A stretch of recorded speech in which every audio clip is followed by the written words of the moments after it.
Good Sunday to you. I'm Storm Team 9 Meteorologist Patrick Ellis here with your ENC Weather update for this March the 9th, 2014. Overall, a beautiful day across eastern North Carolina. A few clouds pushing through, even a couple of light radar returns. We talked about that last night with that potential with that frontal boundary pushing through.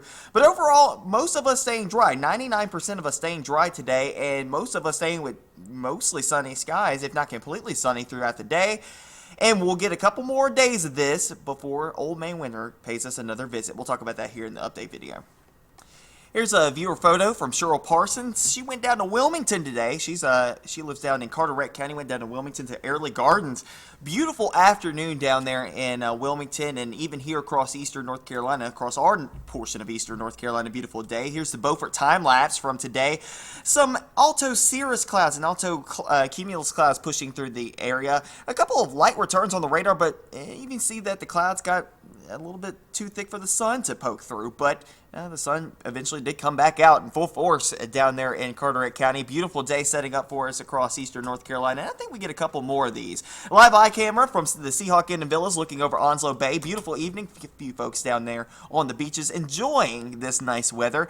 High pressure going to be in control of the weather pattern in the next couple of days, and you see the frontal boundary that brought us the northwesterly winds and the clouds today.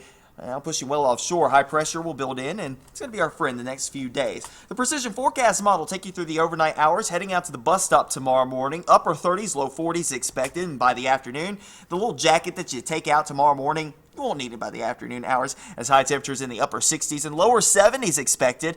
Outer Banks will likely be in the low 60s and mid to upper 60s as you head closer to the Crystal Coast.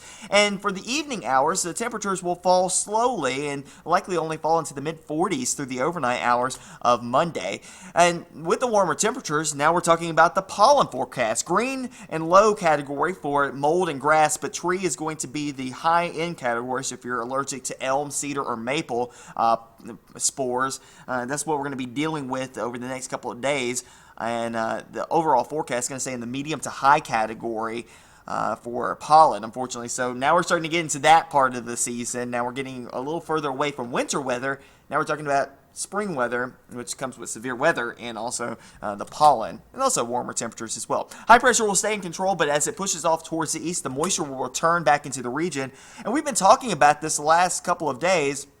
You got the southern stream moisture, the northern stream energy. This is going to be a big mess, and we're just going to see rain and wind out of this as we head towards Wednesday, and it gets out of here fairly quickly. We're done with this by the time we head into Thursday morning, and sunshine's back in the forecast. But much colder conditions behind that frontal boundary. We've been talking about the air mass change as well. We're going to stay warm as we head through Monday and Tuesday. But look what happens here Wednesday. Bam! Thursday comes rolling through here in much colder conditions. Then we get a little bit of a warm-up as we head towards Saturday and Sunday. The air mass tries to modify a little bit, but another shot of colder air is coming down the pipeline to greet us for Monday of next week. All right, here's a look at 500 millibars off the 12Z GFS, and we've been talking about this as well. Here's your southern stream energy down here in the Rio Grande Valley and across Baja California, and this whole thing's going to be moving towards the east over the next couple of days. So you got this ridge across the northern half of the United States, but I will tell you what, another piece of energy is going to come together, and that's what we've been talking about, those two streams of energy coming into play as we head into the middle portion of the week. And by Monday, we're just talking about mainly sunny skies here across eastern Carolina. We have a nice little westerly flow coming off the mountains, so that will be a downsloping flow for us. And that's going to help to efficiently warm the atmosphere on Monday. A lot of dry air in place as well. 72 is what I've got on the boards for tomorrow. Sunny skies, southwest wind at about 5 to 10 miles per hour. That's actually going to help to blow torch our temperatures up as well. But the rest of the atmosphere has more of a westerly flow. So overall, we're going to have a nice little downsloping effect tomorrow, with the exception of the lower levels. But overall, I mean, it's going to be a nice day for us across eastern Carolina with the sunshine back in full force. Then we head out towards Tuesday. Once again, still dry, but you see what's going on here on the surface chart. 997 low developing over Kansas. And here's your southern stream moisture and your northern stream energy coming together.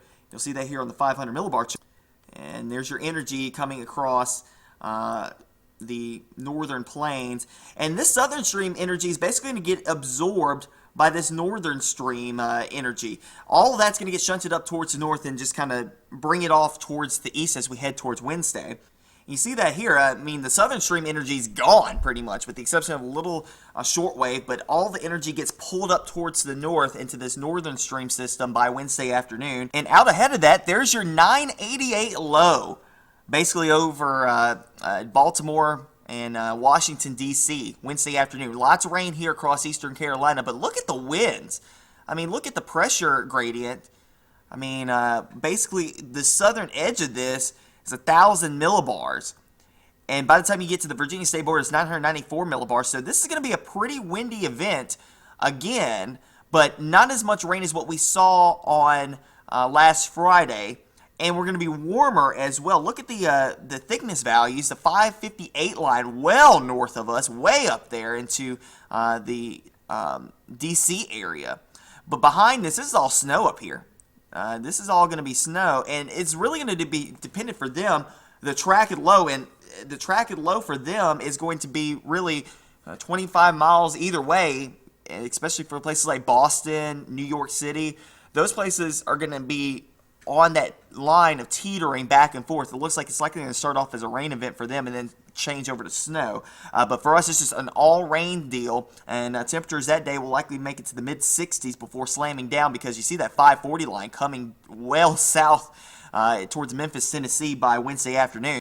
Last part of the trough swings through here on Thursday, and we're clearing the board. And but you see the 540 line well south of us, down towards Beaufort, South Carolina. The 522 line right at the northern edge of the state. A strong northerly breeze. Man, we're going to struggle to get out of the 40s, get into the 40s that day. Even with sunshine, we're going to struggle that day, and it's going to feel even colder than that likely with that brisk northerly wind as the high pressure builds back off towards the west. Start to get on the dirty side of the high by the time we head towards Friday. Still in mostly sunny skies, though. And the 540 line makes its retreat north of the state. Still be able to make it to the low 50s by the time we head towards Friday. Then we head out towards Saturday, and we were talking about this yesterday. GFS was printing some rain shower activity, and the European backed off, and it really doesn't look like we're going to see very much of anything on Saturday. The only thing that I see is more so in the way of cloud coverage. But, hey, the temperatures come up a little bit. Will likely be nearing normal, at least, into the 60s by Saturday, and even on Sunday as well. Talking about those temperatures rebounding back into the 60s. And we'll make the mention for a shower on Sunday. But look at what's going on here back off to the west. Another system developing. Look at the 540 line diving way south into northern Texas as another Arctic high comes southward. 850 millibar chart printing some warm numbers for us, but you see that northerly flow coming down, a lot of cold air advection coming into play, and by the time you head towards Monday, that's a full latitude trough coming through there. We're still warm here early in the morning on Monday, but the European, I'll show you that here in just a second, the European's printing much colder values as we get a closed low to basically come up on top of us and wraps around the colder air on the back side. That's Monday morning on the 500 millibar chart, and you have two distinctive short waves on the GFS, one to the north and a fairly strong one down to the south, and the southern one is going to be the one that wraps up as we head into your day on Monday, and that's the surface chart on the GFS. You see that 540 line way south, basically right at Macomb, Mississippi. And when we have this type of thing going on, even at this time of the year, you got three lows stacked up here, one to the south over Columbus, Georgia, Auburn, Alabama, one near Baltimore, and one up near Saranac Lake. And I mean, basically, this is a very elongated system, but the main story is the cold air wrapping around on the backside of it. Now, the European has got a more consolidated system on Monday morning at 8 o'clock, and a 994 low basically coming up over Charlotte. A lot of rain with that, a lot of wind with that, and a lot of cold air on the backside of that. You see that melding up with some of that moisture as well before it lifts out of here. So, needless to say, winter is not over, folks. And we'll be watching that still, it's one of those things that's still out there, but we'll watch it, needless to say, over the next couple of days as that develops. That's going to do it for me here on the ENC Weather Update. You can stay up to date with us, Facebook, Twitter, WNCT.com, and our brand new Storm Team 9 app in the Google Play Store and the Apple App Store. I'm in for Chief Meteorologist David Sawyer the next couple of days throughout the week, so I'll keep the updates rolling. Dante Jones will be in tomorrow morning for Morning Edition 5 to 7. Have a great rest of your evening, a great day tomorrow, and a great weather week ahead.